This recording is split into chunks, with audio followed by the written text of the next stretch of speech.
We had everything we needed. It all ran like clockwork. You could have shut your mouth, cooked, and made as much money as you ever needed. It was perfect. But no, you just had to blow it up. You and your pride and your ego. The Sockjig Sneaker Podcast. Woke up today and chose violence.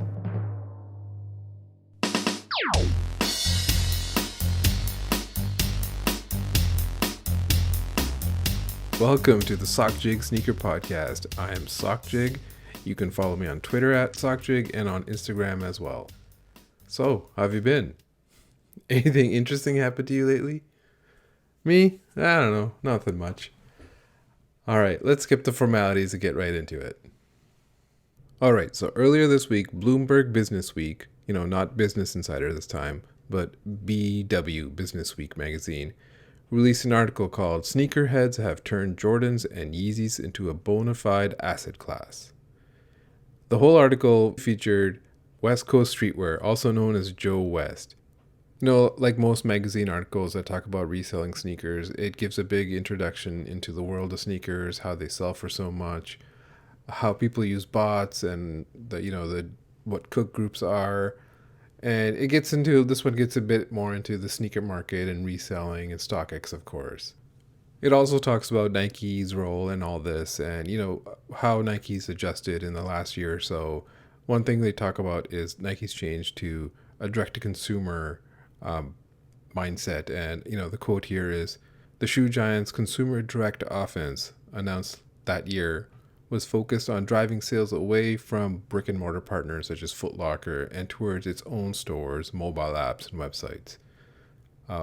We'll come back to that in a little bit, so let's put a pin right there. The article, it talks about how Joe sells bricks, something like Vapor Max that he can sell for a high retail, he can get heavily discounted. And then it talks about how this led to him founding his cook group called West Bricks. I'm reading a quote here. "What they don't have, according to some of his subscribers, is consistent," he's talking about other cook groups, "is consistent sound analysis of what shoes to buy, how to get them, and crucially, how long resellers might expect demand to persist." Another quote. His last name is Hebert. Maybe it's French, maybe it's Hebert, whatever. Joe declined to talk about his sources of information, but he did say he was lucky to have grown up in Portland, where both Nike and Adidas based their U.S. operations. "And if you know the right people here, this is the city to sell shoes," he said. "The right people can give you access to stuff like that." The right people. We'll put a pin in that and get back to that as well, too. Okay, so then the article goes on to talk about he did a U-Haul trip across the country during the pandemic because, he's running out of shoes. And so he was going from outlet to outlet and mom and pop shop. And he spent $200,000 on 2,000 shoes. So then, towards the end of the article, the author gets a call from Joe, but the name on the phone says Anne. And the reporter looks her up and he discovers that Anne, actually his mom, she works at Nike for 25 years and that she has recently been made its vice president and general manager for North America. Press release announcing her promotion noted that she would be instrumental in accelerating our consumer direct offense. That was the thing that they called direct to consumer. The Nike initiative that helped fuel the sneaker resale boom. Interesting. It says that Joe later also sent a statement from American Express corporate card for his LLC and to show that revenue to the reporter. That also was also in his mom's name. Then here at the end of the article is where you get your Kaiser Soze moment, La Reveal Magnifico, if you will. He acknowledges that Anne is his mother and said that while she inspired him as a business person, she was so high up at Nike as to be removed from what he does, and that he'd never received insider information such as discount codes from her. He insisted, though, that she not be mentioned in the article and cut off contact not long after our conversation. The reporter goes on to ask her for email questions, and he says that she doesn't reply. the reporter goes to the Nike spokesperson, and the Nike spokesperson says, and disclosed relevant information about this LLC to Nike in 2018, and that there was no violation of company policy, privileged information, or conflicts of interest, nor is there any commercial affiliation between this LLC and Nike, including the direct buying or selling of Nike products. The article ends with, Nike's marketing and corporate culture are strong enough in Portland that anyone there can steep in it. The children of executives, no doubt even more so. But whatever the advantage of growing up with a silver swoosh in your mouth, Joe's hustle couldn't be denied. All right, so this is the article that comes out. I tweeted it a while back and said something like, sneaker Twitter has upgraded from Business Insider to Bloomberg BusinessWeek.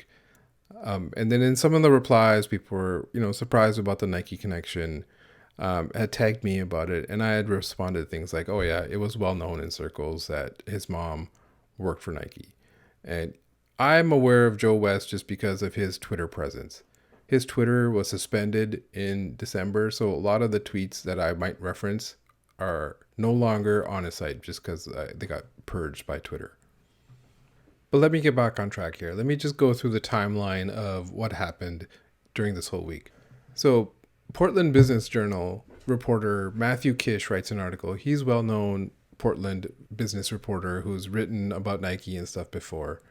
So he writes an article for them that says, Senior Nike executive criticized for ties to sneaker resale business. This was on Friday, February 27th. And the article really doesn't say much. It basically recaps the article, Bloomberg BusinessWeek article. It asks for statements from people, they deny it. And the part it says is an online message board frequented by Nike employees by Saturday had more than a dozen anonymous comments critical of Ann's, that's his mom, apparent ties to West Coast Streetwear. So the message board they're talking about is called The Layoff. And on my Twitter, you'll probably see it in the thread somewhere.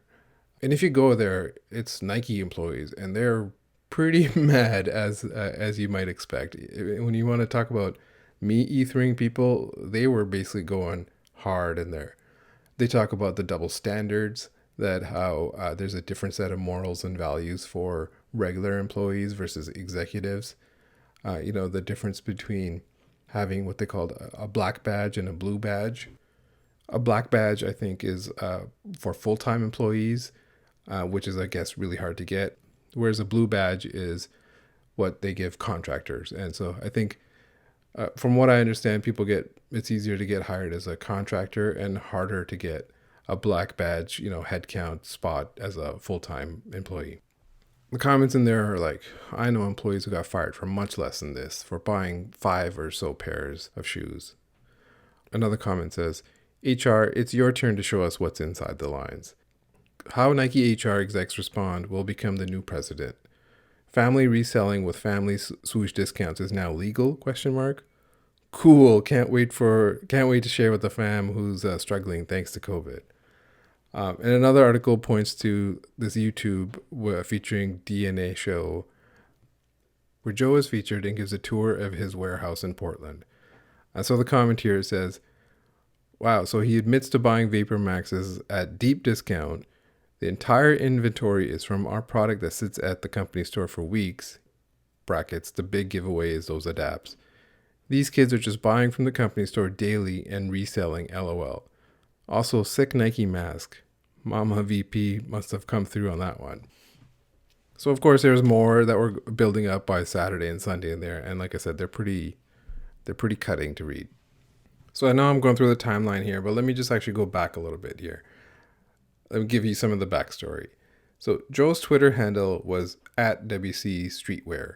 And like I said, it's been suspended in the December purge that hit hundreds of other sneaker Twitter accounts. So he was known on sneaker Twitter as a scaled up reseller because he'd post these just crazy photos of full UPS boxes or just stacks of like GR Jordans. It's just a lot of bragging, a lot of flex photos. I remember one where he had like this pyramid and the interesting part about that photo was the whole StockX page, the one that where you're supposed to cut it in half and the bottom is the insert and the top is the label. Well, that entire page was taped right on the outside of the box, where the insert thing even shows you the contents of what's inside. People were like, what the hell? That's wasteful.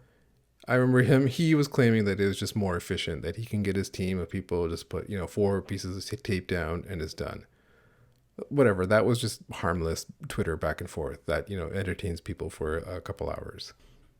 And, there was a time where he was respected because it was just like, it was inspirational to see from a lot of resellers to see someone who has, hundreds and hundreds of boxes.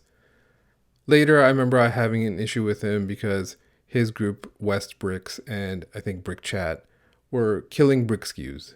And this was something that I would do on the side, at a very small level. I would buy Vapor Max shoes that were on sale at Foot Locker Canada here, but that were sold out in the US and sell them on StockX. Things like that. I would do it at a super small scale, a couple. I remember having an issue where there was this 3D AF1 that was consistently selling for $135. And these brick groups would buy it and sell it for $95, even though the sales history clearly said $135, $135. But what these guys were doing were they were just buying a ton of them. They would make their $10 and just move volume like that. The issue was that these brick groups were weaponizing bricks and selling for the bare minimum amount. And, my issue was, hey, if we all just sell it at a higher thing, which the history shows, we could all be making money. A common sense approach like that. But the way human nature works and the way these groups work is that it's all about volume. You make the bare minimum and you keep going volume, volume, volume. And that article talks about it too. For me, I saw the writing on the wall that the brick game was changing and I basically got out. Again, that was something you're slightly upset about. Then you move on, whatever. The other thing I remember was he would post these flex photos of StockX of himself listing 140 pairs of a size 10 Yeezy 350. All for, say, $260 or something, which if you do the math, when a Yeezy 350 costs $220, the guy's making probably the same thing, $10, and he's selling 140 pairs of them. And you could see that if you sold it, you had a listing at $265, yours would never sell because there are 140 pairs above you at $260. People would clown him about that and call him a bozo. And, if you have 240 pairs of these, go ahead, list them. But it was the fact that he was like publicly sharing these and flexing that, got people upset. I remember another controversy was with his West Brick groups where he was posting scoops in his staff channel in his group only and telling staff, hey, allegedly telling staff, even though they're screenshots, telling them, hey, everyone buy this. Don't post it into the regular group, where people are paying $150 a month or so. Let's all as a staff buy this and keep it for ourselves. Again, that was all out there. I don't even think I got involved in that one. Another issue was there's another time, this one was kind of minor too. This is actually the photo that Jesus Nice tweeted where he's hanging outside his warehouse and he's got all these off-white 5s on it. And you can see on the sticker that it was a Stadium Goods stickers on there. And so I remember the caption was something about like, shout out to my cook group, West Bricks, for the notification. And the interesting thing there was that actually came from me, that I was one of the first ones on Twitter. I was the first one on Twitter to post that link. And a whole bunch of cook groups got it from me. Some people thanked me. But he was out here flexing, hey, shout out to my cook group, shout out to me. When you shout out your cook group, you're shouting at yourself. Whatever. No one wants to give credit. People still take from me and frame it as off as their own. Around that time, he blocked me. Later on, I noticed that he had unblocked me. But after he unblocked me, I never followed him again. So I didn't keep up with his flexing as much. And then, in December, his Twitter got suspended. And, around that same time, it was kind of well known in some circles on Twitter that his mom worked for Nike. How she did, I didn't know, I didn't ask, I didn't dig. But I know there's people out there that knew then more, and people were calling it out more. I probably just liked those tweets. I'm not sure if I even retweeted some of them. But it was out there, but it was not widely known.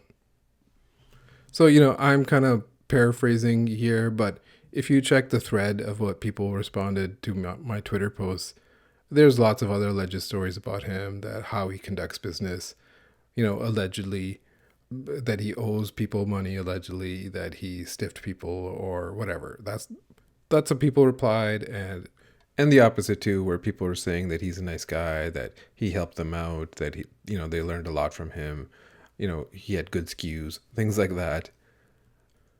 So then on Sunday morning, I noticed that an NBA reporter who goes by Nate Jones, and his Twitter handle is Jones on the NBA. He quote tweeted that article and, talking about the obvious conflict of interest between Joe and his mom working at Nike. And I retweeted it and said something like, even NBA Twitter is picking up on this. When I did that, this light bulb went off in my head that I remembered that I had posted something about Joe. His Twitter profile header used to be a picture of him on this giant patio, I'll say, with thousands of sneakers. And so then I remembered that I had tweeted this before. So I was searching, all week I was it was in the back of my mind to tweet something about this, but I couldn't find that photo of him on that patio, because his Twitter was purged. So finally I was searching my history. I was searching at Sockjig deck and just not finding anything. And then it dawned on me that let me try at Sockjig patio. And there it is. There I found it. So it was actually a shitpost tweet between me and a couple friends where it was the same photo. And it said, "Bruh, I've had zero help from my family. Just look at me, except for this giant patio and my mom working at Nike." The date is November 24th in 2019. So then I was like, aha, that's what it was. So I sent my tweet. My tweet said, "West Coast Streetwear used to come on this app and say he had zero help from his parents, but posed with thousands of sneakers on a massive patio. And his mom works as a GM or VP at Nike." So I click send tweet, and I probably have 14 retweets and 60 likes in 2-3 minutes. That's usually on a good tweet. I might get that after a day or two. So then I sent somebody tagged in the reply about the Nice Kicks article about him, about his come up with the mags, which I totally forgot about as well. This was what I mean, where he would always be on the news and Twitter, or even on Complex or Nice Kicks, by having these kind of shenanigans, where he had found 3 or 4 Nike mags in a storage unit. The Nice Kicks article says he had come across them. And in the actual BusinessWeek article, it talks about how he actually bought them from someone for $20,000 or so, and he sold them for $40,000 or so.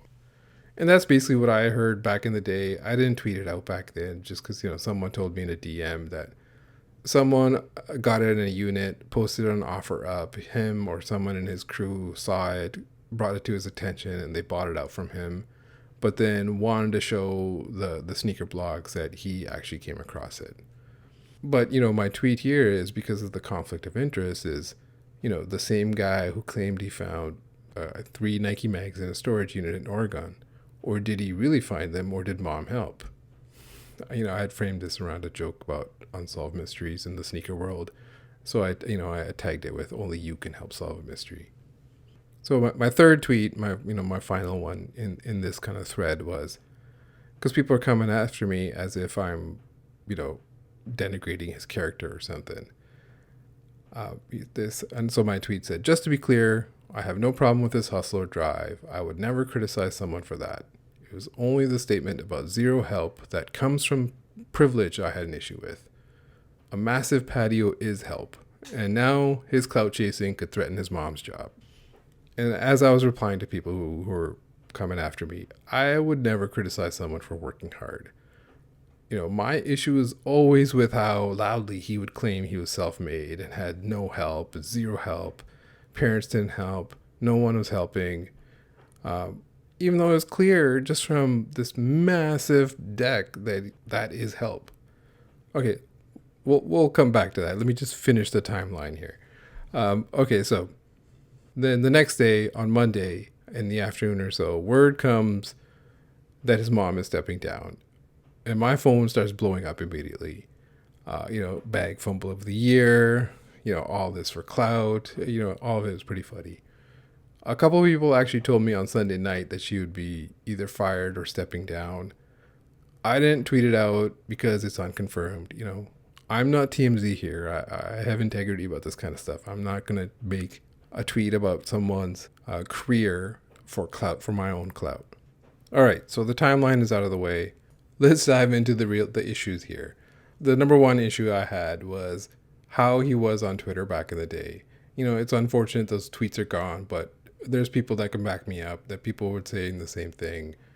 My issue was of people who are just unaware of their privilege. Everyone wants to look like they're self-made, and often, a proud moolie on Twitter said this, self-made people often have the most help, but pretend that they don't. I came out the mud with 200K. And like I said, even if mom didn't help at all with Nike info, a giant patio is helping. If you want to flex on the timeline, go ahead. I might think it's corny, but I've also said this kind of stuff is entertainment for Twitter for the day. I usually don't have a problem with it. If you come from a place of privilege and you flex this photo like that and someone goes at you, I would not go at anyone for having a giant, deck. Pause. But if someone did, the response I would have would be, yeah, my parents don't approve of the sneaker stuff, but they're great. They're awesome. What is anyone going to say to that? No one's going to say anything because you just admitted the truth. But if you want to go on and on about having zero help, all while posing in front of all these sneakers, that tells me you're just unaware of your complete privilege there. And you want to credit yourself, that you did this yourself. I assembled my team of bots and did all this stuff and got all these sneakers and posed them here. I've pinged these 5 guys to stack them here, which you did, but still, it's that desire for credit here that takes you to Business Week, that causes you to snitch on yourself. I'm not bearing the lead here. I'm gonna get to the Nike conflict of interest part here, but I wanted to state that privilege thing because it is kind of connected to the other part as well. And, people saw the image and it's pretty jarring, are not on sneaker Twitter. They just see it, whatever, a tweet here and there. And people are angry because of the optics of how bad it looks. Because they see the son of an executive with thousands of shoes and they think, I'm taking sneakers L's every day. Meanwhile, this guy has taken them from sneakers from me. And, the executives and their family are profiting and I can't get anything. That's what it looks like. She probably couldn't have backdoored all those pairs. There's Yeezys and Blue Box Adidas in there. Most of them, I bet, were from botting, as they talk about in the article. But even here, the parents were aware of what was going on. The article says the credit card was in his mom's name. I saw a tweet today from a business reporter that the parents helped in filing the LLC. And most of this is probably just because he was underage and you couldn't do that, or, he was 18 or 17 or even 19 at the time. Or they were in on it the whole time. We're not their accountant. We don't know. But the conflict of interest cast that shadow of doubt. There was Twitter replies to me that back in 2018 or 2019, you could buy employee passes on OfferUp for $30. Bring 5 of your friends, go in there and clean out whatever they would let you. If the max was 2 and there's 5 of you, you just came out with, let me do the math here real quick, 10 pairs of Vapor Max. Still got it. But obviously what I'm saying here is with the parents helping or being involved with their kid doing the scaled up operation, there's this obvious conflict of interest. Especially if you work at Nike and are way high up there, it really shows a complete lapse of judgment and ethics. I can tell you firsthand, at big companies, you generally have to accept a code of conduct policy every year. I bet you it's probably in the US, maybe every publicly traded company has to do this. Executives especially have to do this. They have to talk about how they deal with government officials, because you can't bribe government officials, and there's all kinds of rules in these kind of big companies. And one of the things in these, annual things is you're supposed to disclose whatever it is. You're not supposed to have, if you work at Nike, you're not supposed to work at Adidas, for example, or any other place that has a conflict of interest. You're also supposed to disclose if you have, family conflicts of interest. So the article said that the mom had actually disclosed the LLC to Nike, but the details of what was disclosed, no one really knows. If this was done in 2018, was she detailing that he sells $50 Supreme shirt? He buys $50 Supreme shirts and sells them for $70, which is what, the article talked about as well. Did it say he's a sneaker reseller? Or did it say he's a product acquisition specialist and did not mention the word sneaker at all? No one knows.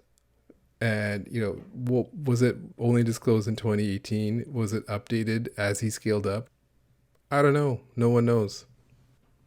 A lot of times what happens at big companies is when you want to get rid of someone at an executive level, sometimes the best option is to just promote them. And that way you get rid of them at their current spot. And that's called the Peter principle, where you're just promoted to your highest level of incompetence. Obviously, that's not what happened here. This time it looks like Nike probably made it clear that it would be a better look for her to just step down instead of getting fired. It's unfortunate that the mom lost her job because of her son and what he was trying to do. It's unfortunate for diversity at Nike and things like that. Working for 25 years at any career, reaching the tops and just kind of throwing it all away. But there's just clear lapse of judgment on her part on this as well. She could be making 7 figures, high 6 figures, who knows?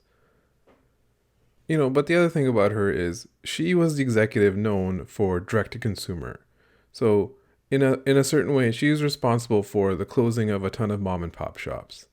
Then at the same time, her son is going cross country to outlets and still open mom and pop shops and taking their inventory and profiting from them. And it's all, it could still be all in her Amex name. So technically, in the eyes of American Express, she is profiting from those, not him. So when you're an executive, you're profiting from the direct-to-consumer closing of mom and pop shops on one end, and then your family is profiting off the remaining inventory of the other mom and pops that you're siphoning from. And on that part, I don't care if you think it's right or wrong, get your money up, all that kind of stuff. It is wrong. Those cards in your name, you're making money on both ends. And it's probably a clear violation of Nike Code of Conduct rules. Let's talk about the backlash a bit here. My friend Brendan said, Marcus Jordan started this whole thing and people were just out for blood. And it's so true. That's how it felt out there. It's like this guy over here, Marcus, can just backdoor whatever he wants and he's untouchable. And now you have a Nike executive who has a son with a resale business standing in front of thousands of sneakers. And, his Instagram is even worse. There's just warehouses full of stuff. He's on YouTube, everything. Of course it's bad. People are rightfully angry. That kind of stuff doesn't bother me as much, especially, if you say, if your motto is the game is the game, I'm not going to be angry about missing out on sneakers and stuff. Like I said earlier, I was angry about brick SKUs being trashed than anything else. Let me go on a quick tangent here for 1 second. I'll bring it back around, I promise. In the middle of all this guy named Brando Starkey replies. He says, y'all got to stop giving resellers money. There's another way. I look at his link in his info. He's got a blue check mark. He writes for The Undefeated, and he's written about the NBA. So it was probably when the NBA writer Nate Jones retweeted my tweet. He probably saw it there. And he's written a book called In Defense of Uncle Tom, Why Blacks Must Police Racial Loyalty. Okay. So someone replies to him and asks, What does he mean? And he replies with a link to a replica site. Just this awful site. It's called like StockXShoes.com, made to look like StockX. And everything there is just full on fakes. That I respond with a blue check mark promoting replicas. Down bad is what I said, to use online lingo. He then deletes the link and blocks me. And I said, I'm just looking at this like, what is going on here? Look, if you're at the point where you want fakes, God help you. There's something, some wiring in your brain is fucked up, in my opinion. You crave something for some reason, some sort of cue bypass to authenticity, if you will. And I've always said fakes are like peeing in the pool. It just taints everything. Your entire collection, even who you are as a person. If someone tells you, yeah, these are fakes, then potentially everything that person has ever worn is a fake. How would you know? How could anyone prove it? So here's this writer coming out and promoting fakes. And then so I'm like, is your writing fake? What else? Should people just illegally download your book? If you're a writer and your shoes are fake, then your writing probably lacks heart, which is the most brutal critique you can give any writer. I know some writers follow me and listen to this podcast. If you know this guy, get your mans. He needs help. All right, back to the backlash. Let's talk about some backlash that's important to me. The criticism of me. First off, thank you to everyone who supported and retweeted and defended me. I really appreciate it. It's helpful for me to retweet that kind of stuff as well. But the bootlickers were out. They started coming after me. There's some people I've always had some issues with conservative sneaker Twitter. They took a break from, caping for Jeff Bezos or Teslas and started coming after me. And these are the same people that will undercut each other on stadium goods all day. And even in that tweet where I had with the friends with the shit post, one of the ones above it said, a lot of sneaker Twitter that lived a life of privilege leans right and thinks that if you can flip a mid for $20, you can solve poverty. That's the kind of people that are coming after me. And there's also like these fellow bulk resellers defending one of their own that, you don't understand how hard this is. This is impossible to do. He's a good guy. Whatever. That cape was on tight. It was just cutting off the circulation to their brain. I'll go through some of the things that were said to me and I'll kind of respond to them. One thing I'll say is, don't assume I don't have receipts. Don't assume I don't know things, that people haven't told me stuff a long time ago and I just never tweeted it. When I said, was it worth it for $55 Air Force Ones? That was not a random number. Mostly people thought I said things I didn't say, that I was trying to knock his hustle. And like I said, I already answered that above and it's in my Twitter feed as well. Then on Monday, people were blaming me as if this all started with me. I didn't chase Business Week to write an article about him. I didn't post anything on those Nike employee message boards. I didn't write an article in the Portland Business Journal. I wrote a tweet on Sunday afternoon that used his old Twitter header photo. Or the response on Sunday to me was, who cares? LOL.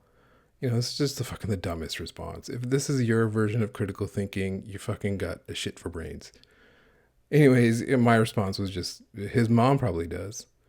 Everyone who, replied with who cares, I assume they worked for him and they were taping the StockX boxes. They were taping the StockX page on the outside of the box for him. Another one was, so what? He makes money. I don't care at all how much he makes. When I say the game is the game or we're in a pandemic here, that means I don't care. I want you to make money. How you make money? That part I care about. Because if you're scamming people, if you have obvious conflicts of interest, that is something that is noteworthy and, crosses the line. Or people, accuse me of snitching. He snitched on himself. He went to Business Week and asked for an article. I did no snitching here. I posted his Twitter header photo. Another one was like, wouldn't you, so what? Wouldn't you do the same? Okay, let's put yourself in his position. Pretend you're Joe West here. Would you take advantage of a employee store? Yes. Would you scale up your operation to this giant warehouse? Would you flex photos of it? Would you then, send tweet after tweet bragging about it that you're self-made? Would you reach out to Businessweek, ask for an article? Would you protect your mom? So no, I wouldn't do the same at all. Put yourself in her shoes, like his mom's shoes. That's where it's a little trickier. Would you be supportive? Would you insist your son stop the scaled up operation and slow it down? Would you disclose to your employer everything that's happening? Would you be okay with it? All these things, especially when it comes to a parent's love, that part is not easy at all. But there's some clear lapses of judgment there, as I said. What are some other ones? Or that I'm jealous. I'm not jealous of any college dropout who's driving across country to outlets, inhaling cardboard dust, and sleeping in a U-Haul as a career, no matter how much money you make. A career is supposed to be your life's calling. That's something that is personally rewarding to you, and not just financially, that you contribute to society. If you talk to writers, they write because they have this desire in them to do that no matter what, even if it's supposed to be a shitty paying job. If your dream is to scale up an operation, to go from sleeping in U-Hauls across the country to one day becoming 2J's Kicks and selling fakes for Fat Joe and having teens empty their pockets into your Keymasters, Mazel tov, peace be the journey. If that is your dream, that is not my dream. I am not jealous of that dream. Or the other one was that I'm pocket watching here. Look, there's things I could do if I wanted money. I just choose not to. I have no sponsors on this podcast because I choose not to. I have a fictional cook group instead of a real one because I choose not to.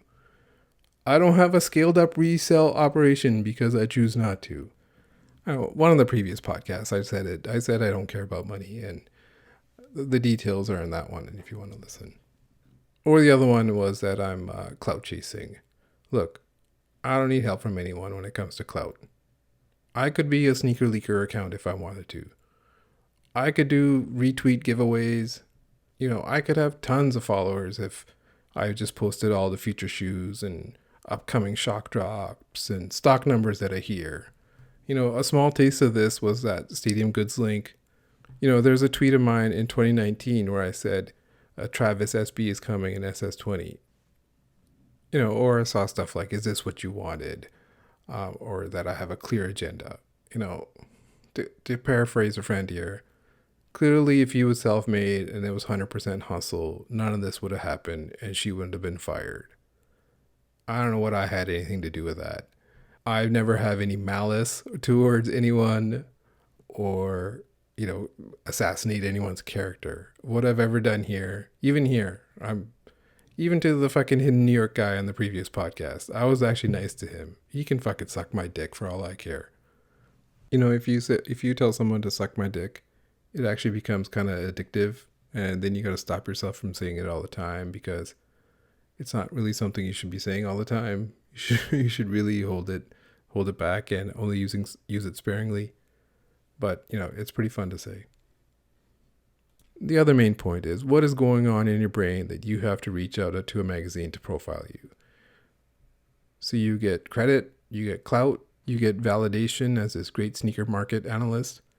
All those Business Insider articles, that's what they want.